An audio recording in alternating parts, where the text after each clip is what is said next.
Hi everyone! Welcome to Artsonia's After School Art Club.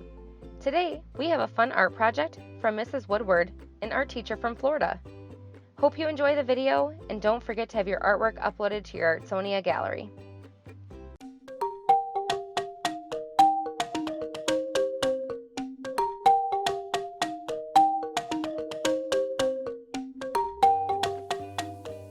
Hi, my name is Mrs. Woodward, and I teach art at Pinellas Central Elementary in Pinellas Park, Florida.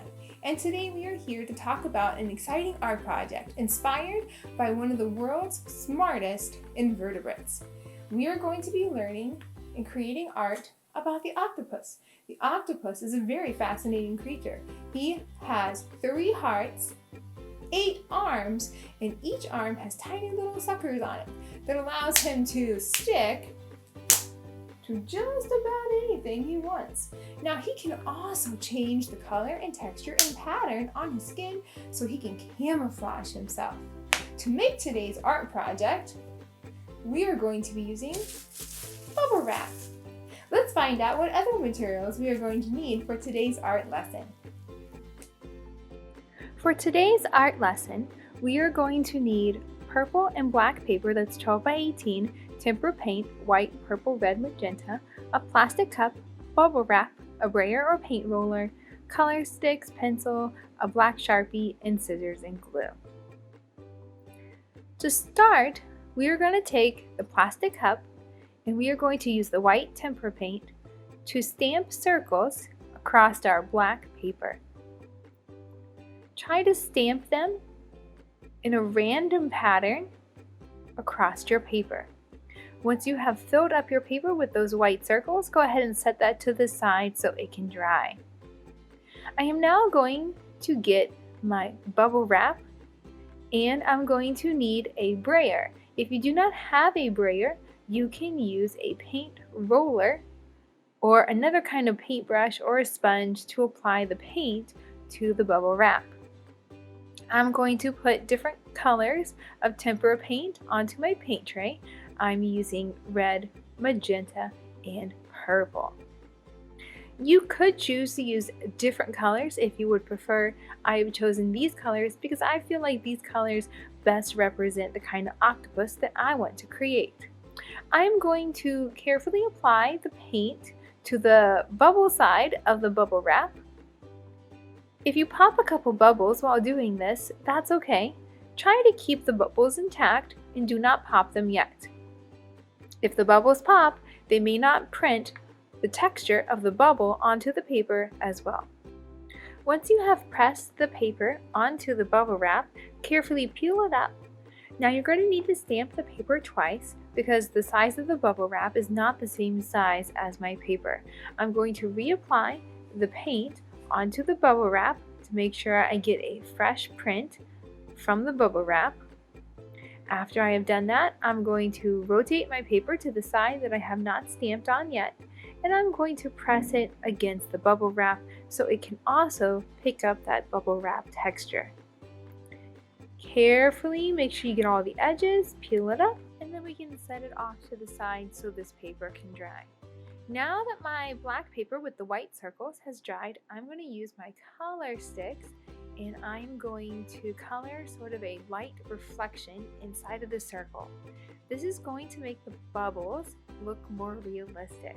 I'm going to start with white in opposite corners and then I'm going to layer other colors next to that white curved line. Try to make sure that you're using the same colors inside of each bubble. All the bubbles do not have to be the same. You can vary them, but make sure that the bubble itself matches on both sides. Once you have applied the reflection pattern to all of your bubbles, double check your work.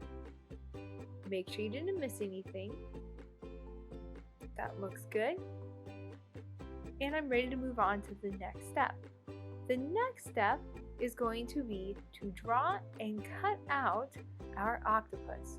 Now I have an octopus shaped stencil that I can use, but if you don't have one, just Think about the shape of the head of the octopus as being sort of a lopsided oval with a spot on the side that kind of sticks out like a button for where the eyeball is going to go. I'm going to draw the shapes for the octopus on the back of my paper. That way my pencil lines do not show up in my final work of art. I am now going to draw the 8 arms for the octopus. Each one can be a different length, but try to keep the thickness of them about the same. Maybe some can curve like a hook, maybe some can wiggle to the left, and some can wiggle to the right. The more variety you create in your octopus arms, the better your work of art is going to look. Take your time and make sure you're drawing them about the same size. You shouldn't have any that are very different in size. They might be a little bit shorter, a little bit longer, but make sure they're pretty close in size. You can use your hand to measure and check. Take your time, do good quality work, double check to make sure you have 8. An octopus does not have 7, an octopus does not have 9, but 8 arms. Once you have drawn all of the octopus's arms, you are going to get your black paper with the circles and a pair of scissors, and you are going to cut out all the pieces one at a time for the octopus. Take your time and cut carefully. If you don't cut it exactly perfect, that's okay, because we're going to flip it over and no one's going to know the difference anyways, because they can't see the pencil lines once we glue it down. I'm going to use my white glue, and I'm going to put a little bit of glue on the back of the octopus's head, and then I'm going to decide where I want to place him in my picture. It is up to you how you decide to do it. I have chosen to orientate my picture horizontally. If you prefer to orientate yours vertically, you can do that as well. Try to use a white glue. A glue stick can work, but white glue will allow the octopus to stick more firmly and permanently to the black paper. Just a thin line of glue is all you're going to need. And then think about how you want to arrange the legs. For the next step of the process, I am going to use my black Sharpie to outline the shapes of the octopus and add extra details to give him more visual interest.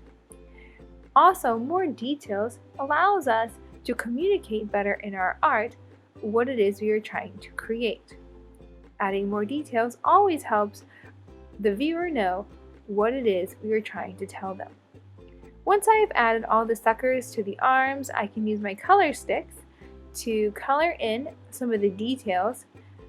You have creative freedom with this, so you can add any color you want. Think about how you want it to look, what kind of feeling you want your octopus to have, and then use those colors that reflect that decision in your art.